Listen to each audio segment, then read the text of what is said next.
देश की आजादी की 80वीं सालगिरह पर प्रधानमंत्री नरेंद्र मोदी ने लगातार 13वीं बार लाल किले से तिरंगा फहराया।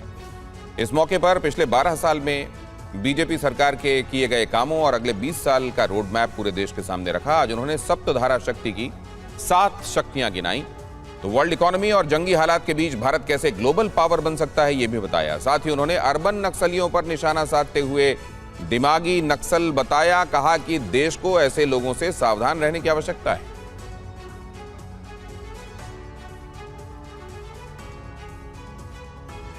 और जेनजी के लिए प्रधानमंत्री नरेंद्र मोदी ने बड़ा ऐलान किया। अगले 1 साल में 1 करोड़ युवाओं को एआई की ट्रेनिंग दी जाएगी। युवाओं के लिए फ्री ऑनलाइन कोचिंग का ऐलान भी उन्होंने किया। खेल के क्षेत्र में टैलेंट हंट का आयोजन करेंगे, कहा। 5 से 15 साल तक के युवाओं के लिए टैलेंट हंट आयोजित किए जाने की बात भी की।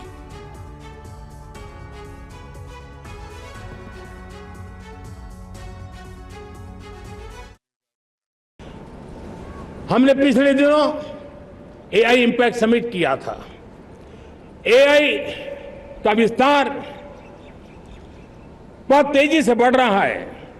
लाल किले से मैं देश के नौजवानों के लिए घोषणा करना चाहता हूं। हमने तय किया है कि आने वाले 1 वर्ष में 1 करोड़ युवाओं को एआई स्किल के लिए ट्रेनिंग देने का हम काम करेंगे, ताकि हमारा देश का नौजवान एआई की दुनिया में भी नेतृत्व करने का सामर्थ्य है।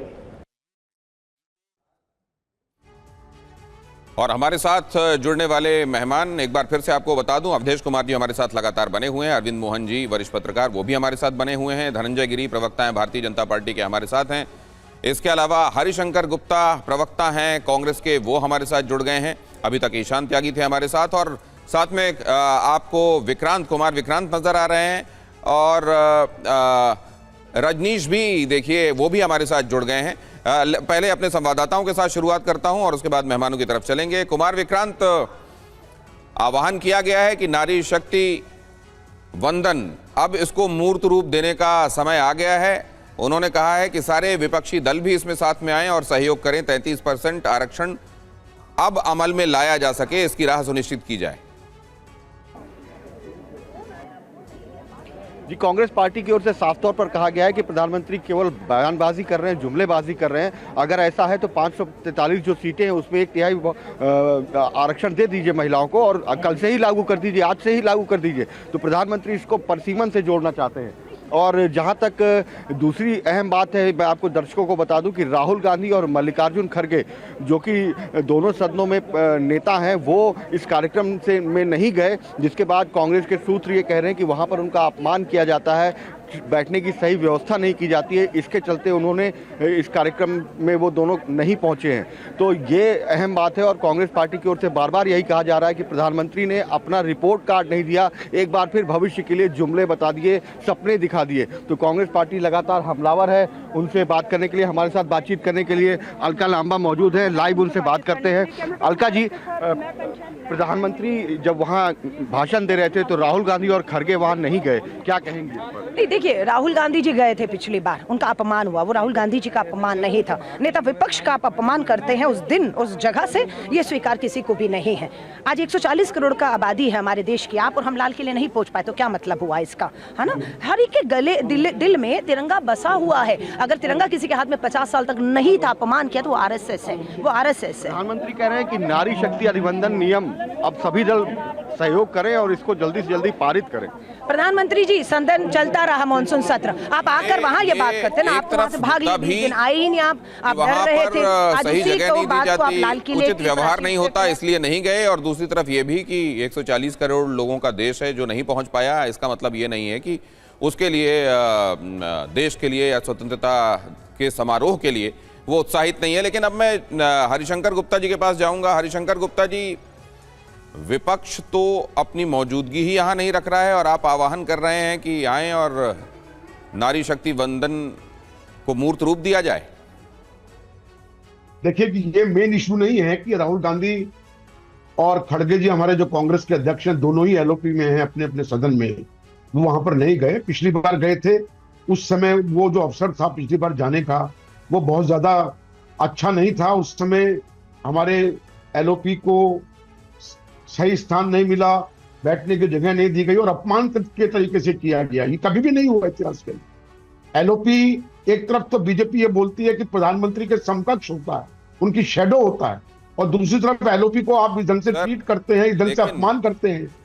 लेकिन ये मानकर बैठ जाना, पिछली बार जो शिकायत रही होगी वो रही होगी, लेकिन इसको ये मान लेना कि ये परंपरा है और फिर इस बार भी नहीं जाना, ये अजम्पशन में गड़बड़ी तो नहीं है कहीं। लेकिन अब मैं धनंजय गिरि जी के पास जाऊंगा। धनंजय गिरि जी, क्या विपक्ष के साथ भरोसे का वातावरण नहीं बनाया जा रहा है क्या? दिनेश जी, हम लोग लंबे समय तक विपक्ष में रहे हैं और विपक्ष में रह के भी विपक्ष की मर्यादा को स्थापित किया है। राजनीति मूल्य और मर्यादाओं पे होती है। अब विपक्ष में रह करके यूएनओ में जाकर के श्रद्धेय अटल बिहारी वाजपेयी जी ने भारत का प्रतिनिधित्व भी किया है। लाख असहमतियां हो, लेकिन हम देश के लिए एक साथ खड़े रहने का जज्बा विपक्ष में रह के जो पेश किए उसकी कमी नजर आती है। और दुखद बात यही है विपक्ष के साथ कि सार्थक चर्चा, संवाद हो, सार्थक बातें हो, राष्ट्र के नाम पर हम सब एक साथ खड़े हो जाएं। हमने सोचे हमें क्या मिला है, हमने सोचे किया क्या अर्पण। निज के महत्व को राष्ट्र के महत्व से ऊपर रखना, ये कैसी सोच है, ये कैसी मानसिकता है। मेरा निज का सम्मान राष्ट्र के सम्मान से ऊपर हो जाएगा। भाई जिसके लिए जिस पगड़ी पर चढ़ गए वीर अनेक, कलम आज उनकी जय बोल, जिसके लिए अनेकों कुर्बानियां हुई, सैकड़ों हजारों कुर्बानियां हुई, उस राष्ट्र के दिवस पर झंडा उत्तोलन हो और हम निज के सम्मान को राष्ट्र के सम्मान से ऊपर ले जाएं। ये कैसी सोच है, ये कैसी मानसिकता है, ये कैसे विकृति है, ये कैसी मानसिकता है? क्या 5 पीढ़ियों से कांग्रेस पार्टी एक परिवार के अंदर ही घूम रही है? क्या ऐसी मानसिकता है? क्या वो राज सत्ता की मानसिकता से बाहर नहीं आ पा रहे हैं? क्या मोतीलाल नेहरू, पंडित नेहरू, इंदिरा गांधी, ये कहने का समय नहीं है, लेकिन इसी मानसिकता को दर्शाता है। हमने लाख असहमति है, लाख हम तो कहते हैं हमारे पुरखों ने असहमतियों की फसल बोई है। ये लहलहाता हुआ लोकतंत्र उसी की बानगी है। और नरेंद्र मोदी खुद एक गरीब परिवार से निकल कर आते हैं, गांव गरीब किसान नौजवान चाय की केतली लेकर के जो व्यक्ति संघर्ष करता हुआ आज इस तक पद पहुंचा है कि युग क्रांति का वाहक अस्तित्व का आख्यान बना है और जिनके व्याख्यान में पूरा अगर भारत राष्ट्र समाहित हो जाता है। लेकिन क्या ये एंश्योर किया जाना चाहिए था सत्ता पक्ष की तरफ से भी कि एलओपी की उपस्थिति वहां हो, और अगर कहीं कोई शिकायत थी तो वो दूर हो, पिछली बार अगर कोई थी, या इसकी आवश्यकता नहीं है, इस तरह से केवल हृदय की संकीर्णता दिखाई जा रही है और इसका कोई इलाज नहीं हो सकता?